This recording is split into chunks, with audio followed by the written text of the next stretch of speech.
ladies and gentlemen, now hosting the RizzoCast, put your hands together for Steven Risotto!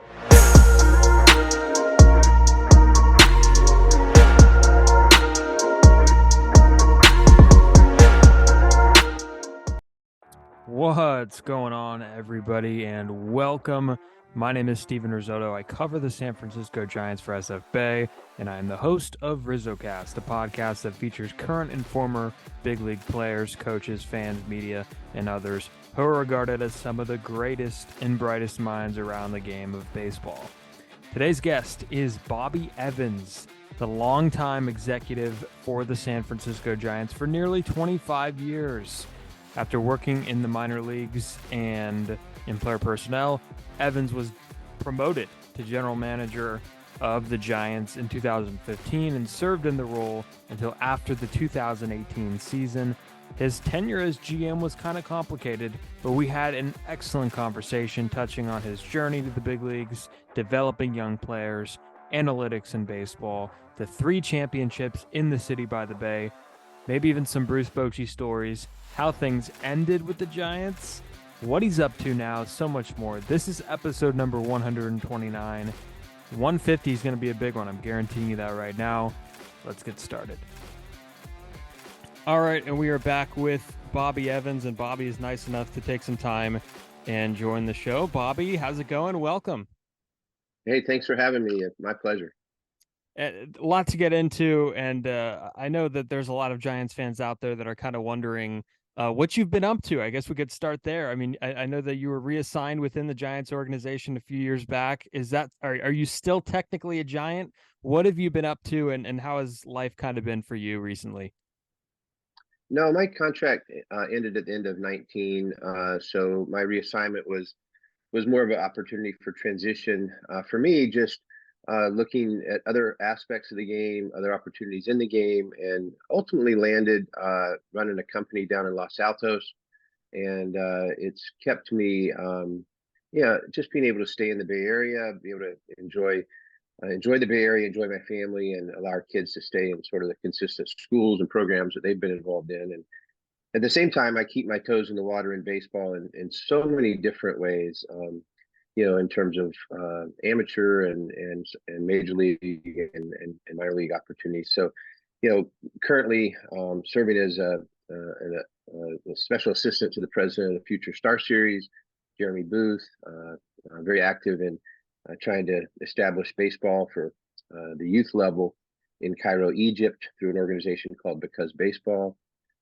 Working closely as a Major League Baseball representative for Compassion International to try to help Major League Baseball and all its teams see the opportunity that we have in the Dominican Republic to really impact the difficult poverty that many of those young boys live in, many families live in, and yet they hope to have future stars in their own right, but they do have a lot of difficulty, and so Compassion does a lot to provide water and resources and education and provision for many kids around the Dominican Republic and around the world, actually.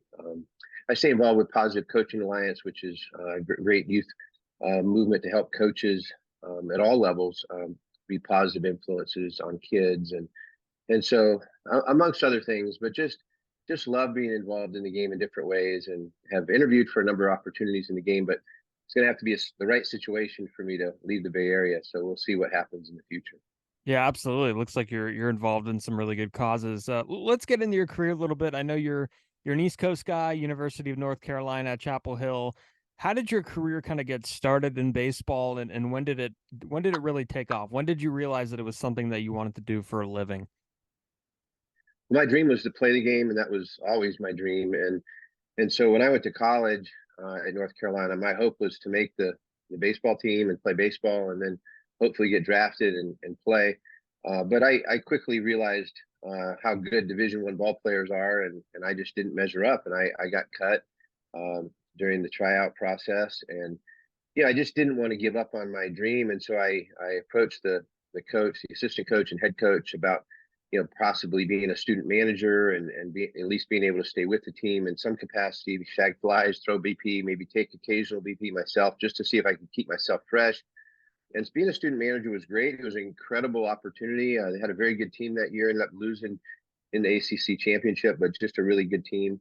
And they were coming off a couple years earlier, going to their more recent College World Series back then, and so I, yeah, I just was struggling to not play the game, and so I went out and played semi-pro ball that summer after my freshman year in the Central Florida Baseball League in Daytona Beach, and I could see how my skills were sliding fast, and I was like, so I went back and I told the coach, if you don't think I'm going to make the team, I've got to play club baseball just to keep my skills fresh. And in the process, I had a great baseball experience at Carolina, but that summer I got an internship with the Boston Red Sox, and I was working for Ed Kinney, Lou Gorman, Eddie Casco, just some really great people, Dick Bresciani, Linda Ezel, just some wonderful baseball people.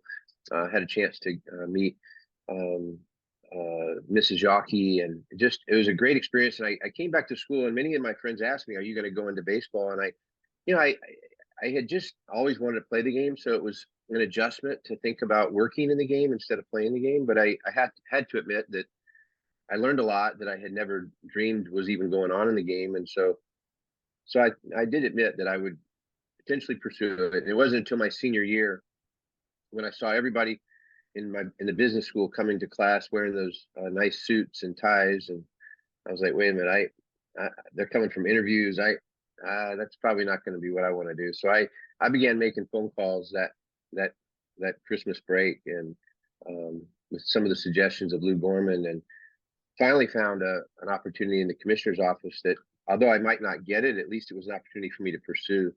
And so I pursued that opportunity in the commissioner's office. So when I graduated, I was one of 9 finalists, and I was fortunate enough to get the job and started in New York in July, right after I graduated. And Brian Sabian, of course, took over the Giants in the 90s as the general manager. How did the relationship with the Giants begin? Was it Brian Sabian kind of finding you in the commissioner's office and calling you up? How did that the whole relationship with San Francisco start?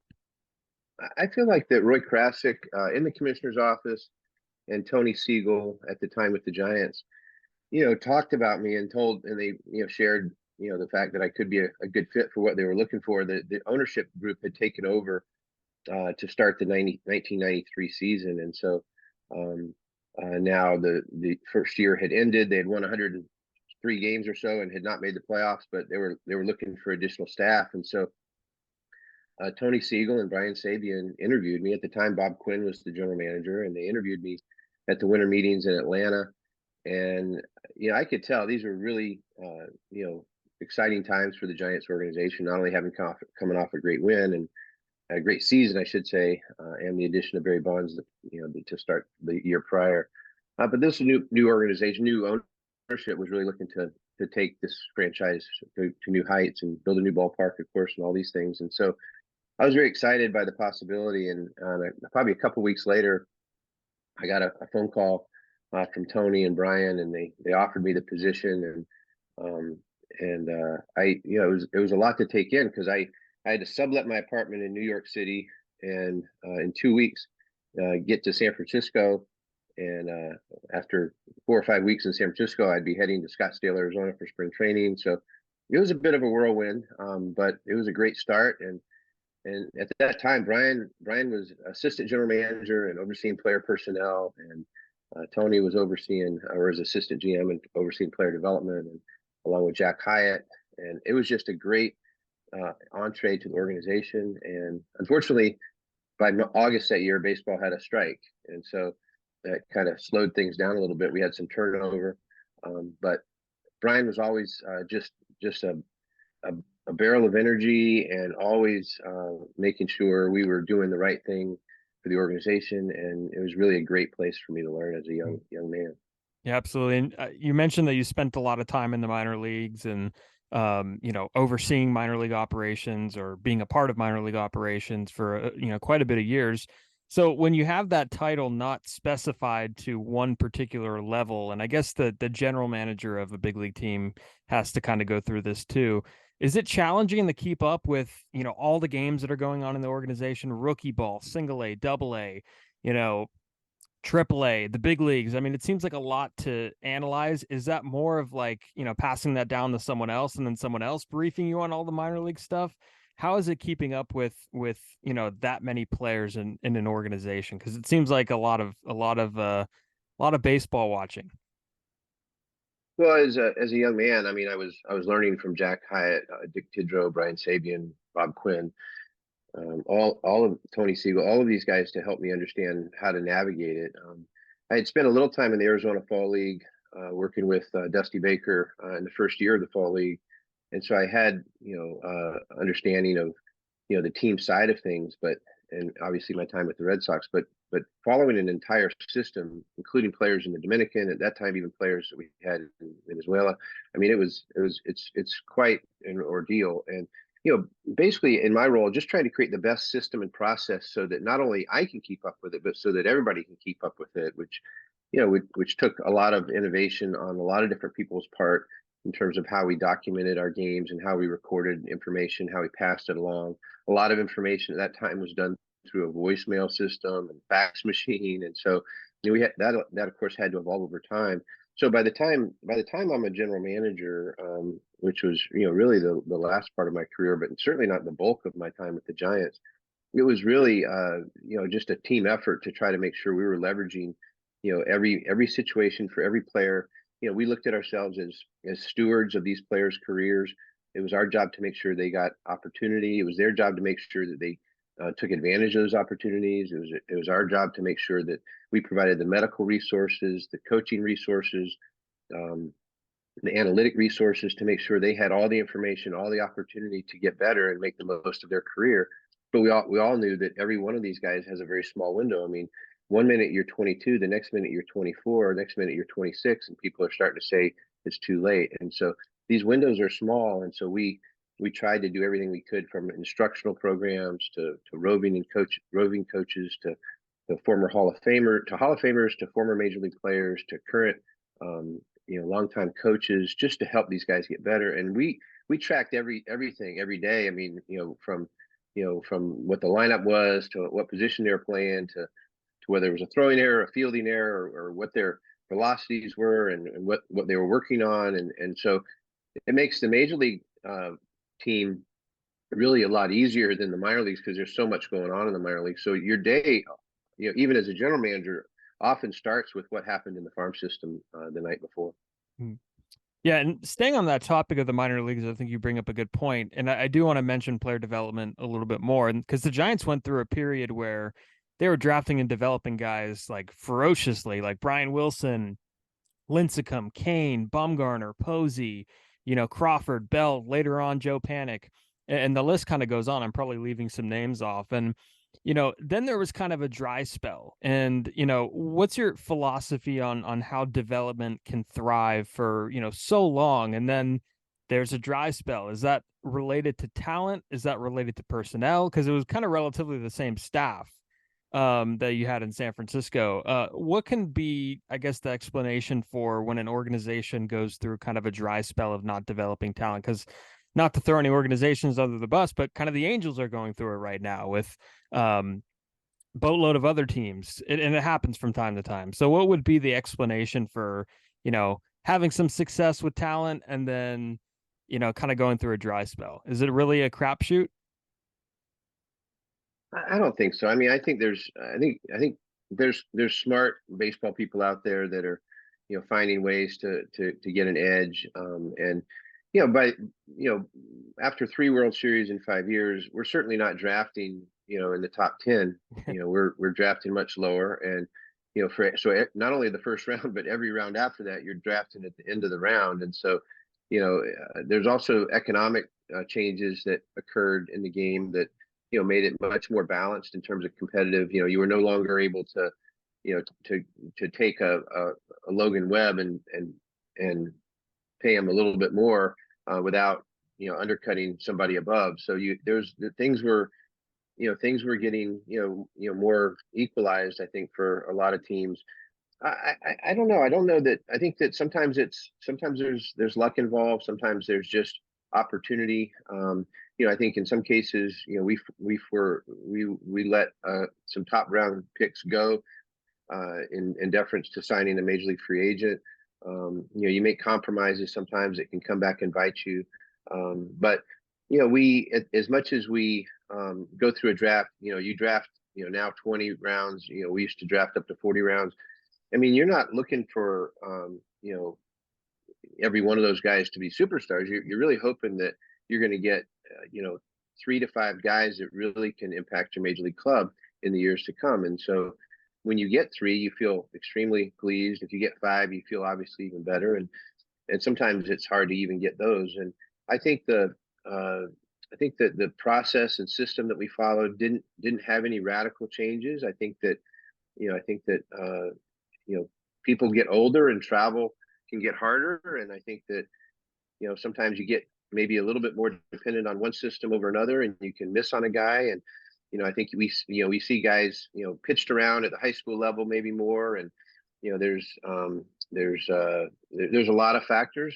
But ultimately you're trying to make sure that you set up your organization for the future, and you can't always do it just through the draft, which is why you've got to go international as well. And I think that, where we struggled some in the draft, we also had some great success, and hopefully we'll get to continue to see, some of the fruits of that, international signings that we had during the period, bear fruit.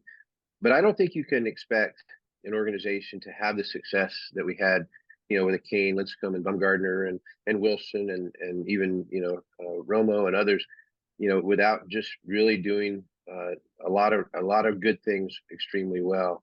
And we sometimes stayed pretty insular with our staff. We didn't do a lot of turnover, and sometimes that can make you miss a beat at times. But no excuses. I mean, we know we're still seeing fruits of our farm system that we left behind, and just as Farhan and his group will see a lot of fruits of their work, maybe not immediately, but in the years to come too. So it's an organic process, and it takes time. Yeah, no, without a doubt. And I guess Brandon Crawford's a good example of a guy who, really wasn't nationally ranked as a prospect anywhere. Do you think that's a testament to organizations having their own, separate rankings of minor leaguers, different from the Fangraphs, different from MLB.com pipeline? Do organizations have that kind of, separate evaluations on their prospects that's different from kind of the national landscape? Well, of course. I mean, the national landscape a lot of time is a collection of experts with teams and experts in the field, at those respective sites, and so there's a lot of different schools of thought, and and you can get unlucky. I mentioned, as with health and other factors too that could work against you, but yeah, I mean, we ultimately got to believe our data, believe our scouts, believe what our eyes have seen. And I think Crawford had a down year his junior year. If he had a year in career, because he's not there for us when we take, a little further down in the third or fourth round. So, we're fortunate, and he knew we were fortunate, and he made that negotiation pretty tough to sign, because he knew he should have gone higher had he had a better junior year. Yeah, now he's become one of the better, probably the best shortstop in franchise history. So he's had quite the career, and we'll see what happens after this year.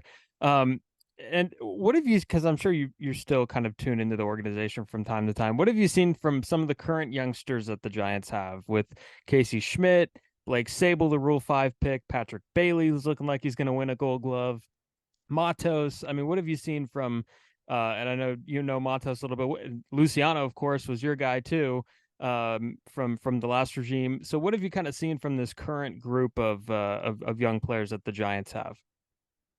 Well, I am proud of Luciano and Matos, obviously coming up at a very early age and getting a chance that that a lot of young players don't get, and give the organization credit for giving them an opportunity.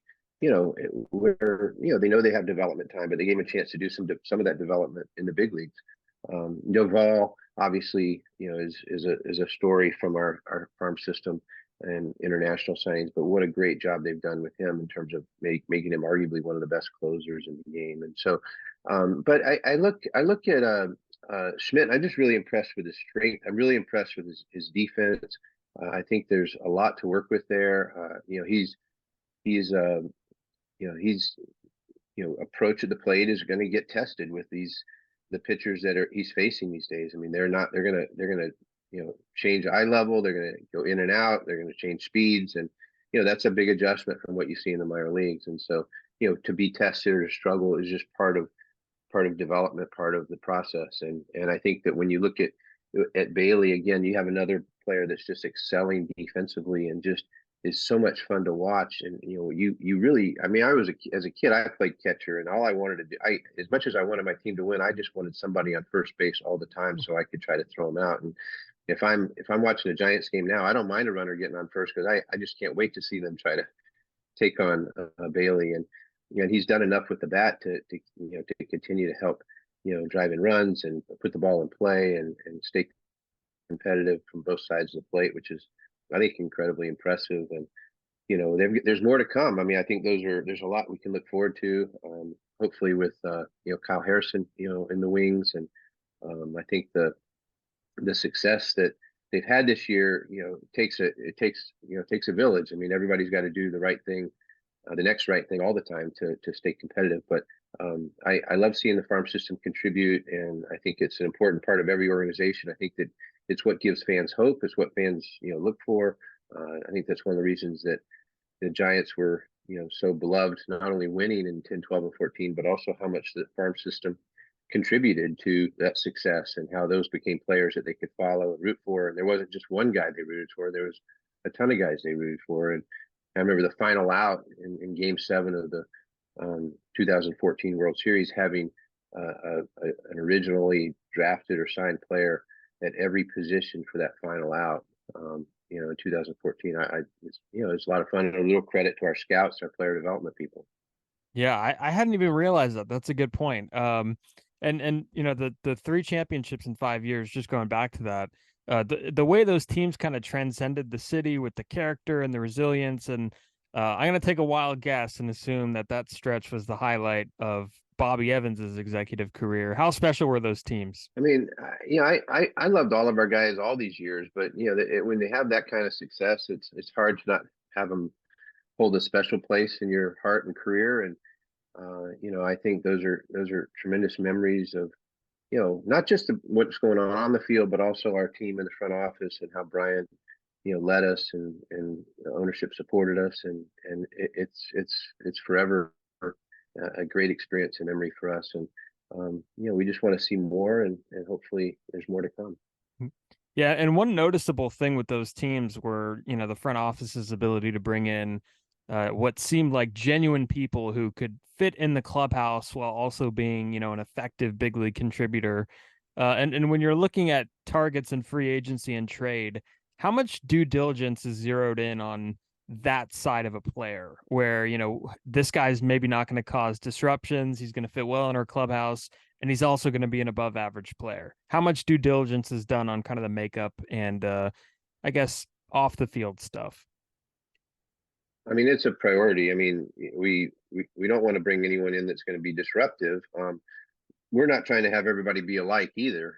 We want people to have their unique personality, unique style, but ultimately they need to be professional and committed to winning. And Brian always said we like to have guys who who love to win, but more than anything they hate to lose. And I think that's one of the characteristics of Bruce Bochy players. And I think that Boch helped us. I mean, Boch would make calls for us too, whether it was to other managers or to his contacts in the game. And we wanted to make sure we made the right decision. And there's a big hill to climb when it comes to the free agents or even trades. I mean, there's finding a match of deal where you can give up something to get something, but also in the free agent market, players have all these other options. And so why the Giants? Why here? And Bruce Bochy was a big attraction for them. The city was a big attraction for them. The ballpark full every night was a big attraction for them. Our success was a big attraction for them. But at the same time, we needed to make sure they were a good fit for us. And so that took due diligence, talking to some of our key players on the roster, as well as our scouts, our player development system. Oftentimes you'd be surprised how much information comes from our player development staff as they interact with players or coaches throughout the system or out in the system during the year. So there's a lot to look at, and you ultimately don't want to disrupt a good thing in a clubhouse. Yeah, without a doubt. And Bruce Bochy, the big story this past week was Bruce Bochy coming back to San Francisco as manager of the Rangers. And everybody's kind of asking everybody for their favorite Bruce Bochy story. So I'm going to ask you, when you think of Bruce Bochy, is there a story or a moment that comes to mind with him? Yeah, I mean, there's so many, but I'll never forget sitting in the office with Felipe Alou uh, in Kansas City prior to Game 7. We're sitting there with Bruce Bochy in his office, and Jeremy Affeldt whizzes by the door, and Bochy yells for him, "Hey, Jeremy! If things go a little south at all early in the game, you're coming in and be ready. So be ready early. Just be ready." So Jeremy's like, "Okay, I'll be ready." And then Boch turns to Felipe and I, and he says, if Madison gets up in the bullpen, he's coming in the game. If he gets up, he's coming in the game. So sure enough, you know, just as Boch planned and talked about, and so many times he did it in his game preparation with Rigetti and Gardy, just sure enough, game goes a little south. Affelt comes in to kind of stop it, and we see, I'm with Felipe there in the box watching the game, and sure enough, Madison's up throwing, and it's the fifth inning, but he's throwing, so we both know what's going to happen next. And sure enough, that bullpen gate opens as soon as we get out in fifth, and in comes Bumgardner. And one of my favorite Felipe memories is hearing him say, "This game is over." I mean, we've got a 1-run lead, and I'm like, I don't know how nobody else could ever say that but Felipe. This game is over, and he was right. And one of my favorite memories is just how watching boats prepare for games, and the way he had a feel for what was going to happen. Yeah, and Affeldt had to have his knee brace on early that day. We'll just say that, and he did a really good job in that game. I think he might have gotten the win too. And Boch has gotten a lot of praise for the quote unquote managing with his gut, and there's been a lot of numbers in baseball, and it's only amplifying. And some think that there might be too many numbers, and the game's too robotic. Others disagree. They like the strategy involved with more numbers. Where do you stand on the use of analytics? Do you like a blend? Do you like, the old school stuff, the new school stuff? Where's your philosophy with that? I mean, ultimately, we're talking about great athletes who are competitive and know how to play the game. And I think it's our job in the front office to make sure they're resourced with the best information so that they can take their ability and make the most of it. I think that similar to the coaches and the manager, they need to have the best information so that they, make the right call, during a game or during a tough situation, or even making the lineup out on a given day. So the information is your friend. It's a value to you. Anything that in the game, you can value too much. I mean, you can value the long ball too much. You can value a certain stat too much. You can value a certain type of player too much.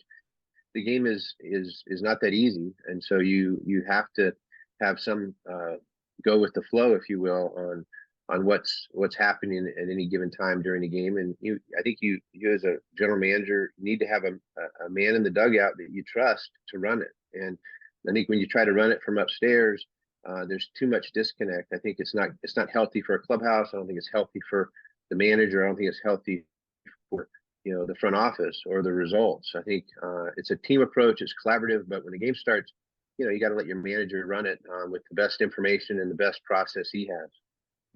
Yeah, and there's also the use of platoons and openers that are happening now. And I think at one point, good teams, they, could have platoons at one or two positions, but a lot of teams like having the one set lineup and guys playing every day. Do you think that the use of platoons and openers, while they are effective mathematically, right? Do you think that, they're kind of used sometimes to, suppress the free agent market at times? Because what I'm saying is, if you're a left-handed batter, platoon batter, and a good one, and I'm going to throw out like 450 at-bats, like I'm assuming that's what they might get, and a team goes out that offseason when he's a free agent and they say, we don't want to give you $35 million if you only had 400 at-bats last year. And the same thing goes for a starting pitcher maybe throwing 160 innings. So is there an angle of like trying to make some of these players cheaper with the way that they're used, with the quality in which they are kind of being, limited to, platoons and openers? What do you think? I don't know how if that makes sense at all, but what do you think about that? I mean, I think it'd be a terrible strategy. I think ultimately, our job is to make sure the team is successful, make sure they win. And, one of the things I learned from Brian is, I don't want to hold a player's even his start time to a big league roster because of service time or Mm, arbitration or ultimately free agency. When he's ready, I want him here and I want him here now. And I think that mentality should carry over even into your approach, in strategy, game to game. You're not going to hold a pitcher back or hold a hitter back just to, maybe get them cheaper later. I wouldn't think that's a healthy way to lead an organization. If you're leading from just a financial model, I think that's weak. I think it's much better to, let the players perform and earn their opportunities. I don't think there's any harm in having a strategy to platoon or whatnot. I think that the hard part for me is what that does to the player mentally and what that does to the player's confidence. And so, as long as you can help the players with you and you can help him understand how this works to the betterment of the club and ultimately him, that's the biggest hill to climb. I just can't stand seeing a player, um, uh, frustrated that he's in the lineup today because now he doesn't think he's anything but a platoon, and it's the wrong platoon, but he's in the lineup, so he doesn't understand. I think that's not good, but I also don't think it's good that a player, not get opportunities that he deserves just because the platoon is working against him at a given time. But I understand the strategy, but the player's mentality is my first and foremost concern because I need players that are all in all the time and can give me their best, and I don't want to do anything to depreciate or diminish, their mental strength.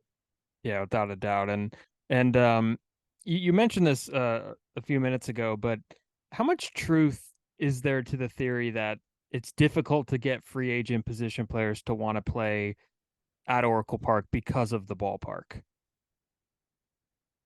Well, I mean, I don't know that it's true for every player. I think it's true for some players. I mean, I remember that we had a left-handed hitter who maybe it was his agent's guidance just for him professionally. Maybe there was other reasons, but was concerned about signing with us, because of really the high wall and the in right center field. And so I'm sure there's some factors for players. I'm sure there's a lot of factors if you're a pitcher about going to Colorado. You have to think twice. I don't think that we have. I have a feel for today, how much it's impacted the new group and Farhan and gang. But, I think from our experience, there were occasions where, we missed out on guys, because of the ballpark, but it was more few and far between. I think ultimately, uh, players, there was a lot to be attracted to with the Giants, but, ultimately, guys that we didn't get oftentimes were because we didn't want to give that one extra year or we didn't want to give that extra extra AAV on the financial part of the deal. So, sometimes it's our choice just because we want to stop. We have a limit as to how far we go. But that doesn't mean there weren't some players that were much more resistant to come. Yeah, absolutely. And a few more things here before we wrap. You were promoted to GM before the 2015 season, and I always circle back to the 2017 Giants season where they lost 98 games, and that offseason, Andrew McCutchen and Evan Longoria were acquired that winter. Uh, the casual fan may ask, how does a 98 loss team think of themselves as a contender that very offseason? So what was the mindset going into 2018? Was it trying to like spend out of a bigger rebuild? Was there belief that there was talent that could still contribute on the roster? What was the belief going into 2018? I mean, it's a collaborative effort really on the business side and the baseball side. We knew we kept we kept trying to fly the plane higher. We'd won in 10, 12, and 14. We had gotten into a position that we thought we could win in 2016, and then 17 hit us with over 1,000 days on the DL. Our offense was not what it could have or should have been. I think the injuries certainly had an impact on us, but I think that at the same time, having had so much success for so long, we wanted to try to leverage, the strengths of the club and try to add other strengths to the club, even at some short-term cost or long-term cost in the case of making trades with prospects. And so it was as much a baseball decision as a business decision, trying to keep the championship, you know, uh, still in within our reach. And it was, it didn't go well. I mean, we saw that, but it was also another huge amount of injuries and a lot of things working against us. But I those are decisions that sometimes are, they're tough calls. I mean, how much do you peel away from your 2018 club, given what happened in 17, but also still try to, put a product on the field that the fans can appreciate, and also gives you a sense of direction and clarity for, success to come. And a lot of those same guys were on the club that won in 2021, and the supporting cast was different. And so I think the decisions that I appreciate about our ownership and our baseball front office was the hunger to win. And sometimes that hunger to win, may have blinded us to some realities that we should have peeled back a little bit, should have let the plane go down 10 or 20,000 feet and then recharge it in a couple of years. But the hunger to win was so strong. We had obviously we felt the best manager in baseball. We still had some of the best players in the game with Posey and Crawford and Bumgardner and Belt, and so there's a lot there to work with. We didn't want to give in too easy.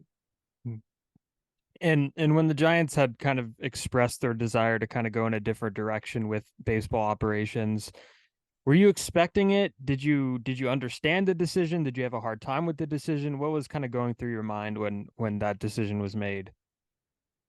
I just respected it. I mean, when you have 25 years with an organization, and I respect the fact that there's uh, there's a lot of new things had changed in 25 years. There was a lot of opportunities in the game that they might want to get a think tank that looks at things a little differently. And I respected that. As ownership, they have a tough job, and they need to listen to their fans and listen to their pocketbooks, and try to understand the trends in the game themselves. And I think Brian and I felt like we had a grip on what we needed to do, but at the same time, I respect the fact that they felt like they needed to do something different. It was tough. It certainly wasn't what I expected. When I took over as a GM, a little over 3 years earlier, it was not in my plans at all. But again, you have to respect leadership sometimes to make tough calls, and I did. Do you still keep up with the Giants? Like, is that still your team that you follow quite a bit? I know you're in the Bay Area, so it's kind of hard not to, but is like the Giants like still always going to be a team that you're keeping up with? Oh yeah, my family, my kids, there's um, there's a passion for the organization, passion for the front office, the team, the players, and we love watching it every night. I mean, that's what I do. Whether I'm at home or on the road myself, I want to make sure and follow what's going on. And and I stay in touch with some of the guys, of course, not only players but front office and front office people that have come and gone as well, and scouts. And I enjoy that. It's just it's a long time part of the Giant family. And I feel like that Larry has maintained a great bridge to our past players, but I feel like he's also maintained a great bridge to me and my family, and I appreciate that, him and ownership and the existing front office as well. And I root for those guys. I want them to have success, and I think it's I'm a resident of San Francisco, and proud to be a Giant fan. Absolutely. And maybe that changes down the road 5 years from now when you're like leading a team and as the president of baseball ops or something, and you're back in the game in New York with Sabian, maybe. No. Final thing Hey, here. never know. You never know. Real quick before we wrap, something I've always wanted to ask. There's like the whole thing surrounding the Giants and the Dodgers about dealing with them. When you were there, was there ever any discussions between like a trade between the two, even a minor trade? Was that ever something that was like brought up, or is it just too taboo to even talk about? Between the Dodgers and Giants? Yeah. Oh yeah. I mean, yeah, even I think I talked to Farhan about, possible trade for, his abundant number of outfielders, even, back in, I didn't want to say at the end of the 16 season.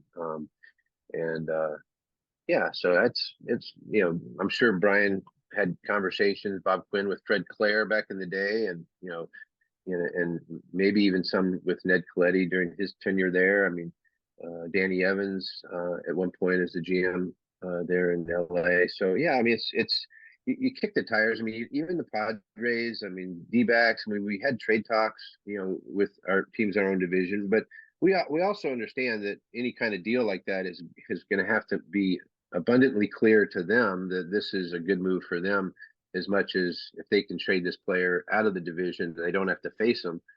That's going to probably be the first priority. So we're going to have a pretty good offer on the table. And, that's why a lot of those deals haven't happened. Yeah, well, one that did worked out pretty well. Marco Scutaro for Charlie Culberson. That one paid That's dividends, right. and Culberson's had a really nice career too in the role that he's been in. But Scutaro, of course, the postseason hero. Bobby, I appreciate the time. This was a blast, and anytime you're at the ballpark, come say hello. And appreciate you having on. Appreciate you coming on. No, my pleasure. Thank you for having me, and take care and good luck. Thank you. I appreciate that. And everybody could follow the podcast on Twitter and Instagram at RizzoCast. Go check it out. Thank you for listening. More stuff coming soon, and have a good day.